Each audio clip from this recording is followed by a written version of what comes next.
ಬಿಡದಿ ಯೋಜನೆ ಕೈ ಬಿಡದಿದ್ರೆ ರಕ್ತ ಕ್ರಾಂತಿ ಆಗುತ್ತೆ, ಅವಹೇಳನಕಾರಿ ಪೋಸ್ಟರ್ ಹಂಚಲು ನಮಗೂ ಬರುತ್ತೆ ಅಂತ ಮಾಜಿ ಎಂಎಲ್ಸಿ ರಮೇಶ್ ಗೌಡ ಸುದ್ದಿಗೋಷ್ಠಿ ನಡೆಸಿ ವಾಗ್ದಾಳಿ ಮಾಡಿದ್ದಾರೆ. ಈ ಯೋಜನೆ ಮಾಡಬಾರದು ಅಂತ ರಾಜ್ಯಪಾಲರಿಗೆ ಮನವಿ ಮಾಡ್ತೀವಿ ಅಂತ ಕೂಡ ಹೇಳಿಕೊಂಡಿದ್ದಾರೆ. ಎಚ್ಎಂ ರಮೇಶ್ ಗೌಡ ಜೆಡಿಎಸ್ನ ಬೆಂಗಳೂರು ಘಟಕದ ಅಧ್ಯಕ್ಷ ರಮೇಶ್ ಗೌಡ ಆಗ್ರಹ ಮಾಡಿದ್ದಾರೆ. ನಮಗೂ ಕೂಡ ಕೆಟ್ಟ ಭಾಷೆಯ ಕೆಟ್ಟ ರೀತಿಯ ಪೋಸ್ಟರ್ಗಳನ್ನು ಅಂಟಿಸೋಕೆ ನಮಗೂ ಬರುತ್ತೆ ಅಂತ ಸುದ್ದಿಗೋಷ್ಠಿ ಮಾಡಿ ಮಾತನಾಡಿದ್ದಾರೆ.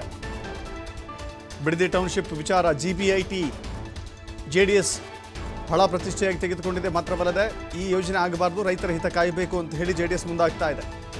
ರೈತರ ಹಿತ ಕಾಯುವ ದೃಷ್ಟಿಯಲ್ಲಿ ನಾವು ಕಾಂಪ್ರಮೈಸ್ ಆಗೋದಿಲ್ಲ ಅಂತ ಹೇಳಿ ರಮೇಶ್ ಗೌಡ ವಾಗ್ದಾಳಿ ಮಾಡಿದ್ದಾರೆ.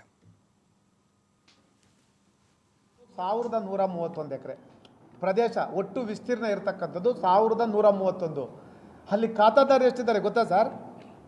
1758 ಜನ ಇದ್ದಾರೆ. ಆ 1758 ಜನ ಯಾರು ಗೊತ್ತಾ ಸರ್? ನೀವೆಲ್ಲ 5 ಎಕರೆ 10 ಎಕರೆ ಇಟ್ಕೊಂಡಿರಲ್ಲ, 20 ಗುಂಟೆ 10 ಗುಂಟೆ 15 ಗುಂಟೆ 1 ಎಕರೆ ಇಟ್ಕೊಂಡಿರ್ತಕ್ಕಂಥವ್ರು ಖಾತಾದಾರರು. ಪಾಪ ನೀವು ಇವತ್ತು ಅವ್ರ ಹೊಟ್ಟೆ ಮೇಲೆ ಹೊಡಿಲಿಕ್ಕೆ ಹೊಟ್ಟಿದ್ದೀರಿ. ಅವರು ಇಡೀ ಜೀವನವನ್ನು ಈಗಾಗಲೇ ನೀವೆಲ್ಲ ನೋಡಿದ್ದೀರಿ. ಏರ್ಪೋರ್ಟು ಬರಲೇಬೇಕಾಗಿತ್ತು, ಏರ್ಪೋರ್ಟ್ ಮಾಡಿದ್ದಾರೆ. ಏರ್ಪೋರ್ಟ್ಗೆ ಜಾಗ ಕೊಟ್ಟಂಥ ರೈತರು ಸರ್ ಇವತ್ತು, ಅವತ್ತೇನು ಅವ್ರು ಹಣ ಕೊಟ್ಟರು, ಇವತ್ತು ಅವ್ರದ್ದು ಜಮೀನು ಇಲ್ಲ. ಅಲ್ಲಿ ಏನು ಅವ್ರಿಗೆ ಉದ್ಯೋಗ ಕೊಡ್ತೀನಿ ಅಂದರು, ಉದ್ಯೋಗನೂ ಕೊಡಲಿಲ್ಲ. ಇವತ್ತೆಲ್ಲ ಪಾಪ ರೈತರು ಮಕ್ಕಳು ಇವತ್ತು ಯಾವುದೋ ಖಾಸಗಿ ಕಂಪ್ನಿಗಳಲ್ಲಿ ಹೋಗಿ ಪಾಪ 20,000 10,000 ರೂಪಾಯಿಗೆ ಇವತ್ತು ವಾಚ್ಮ್ಯಾನ್ ಕೆಲಸ ಮಾಡ್ತಾಯಿದ್ದಾರೆ. ಅದೇ ರೀತಿ ಉದಾಹರಣೆಗೆ ಈಗ ಹಿಂದೆ ಮಾನ್ಯ ಮುಖ್ಯಮಂತ್ರಿಗಳು ಇದೇ MB ಪಾಟೀಲ್ ಅವರು ಸಾಕಷ್ಟು ಸಭೆಗಳು ಮಾಡಿದ್ರು.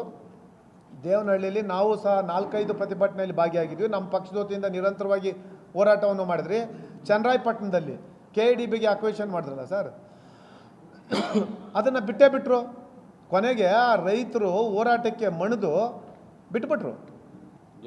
ದೇವನಹಳ್ಳಿ ತಾಲೂಕಲ್ಲಿ ಚನ್ನರಾಯಪಟ್ಟಣ ಹೋಬಳಿಯಲ್ಲಿ ಬಿಟ್ಟೇ ಬಿಟ್ಟರು ಸರ್. ನೋಡಿ ಇದರಲ್ಲಿ ಅದಕ್ಕೆ ನಾನು ನಿಮ್ಗೆ ಹೇಳಿದೆ ಇನ್ನೊಂದು ವಿಚಾರ ಸರ್.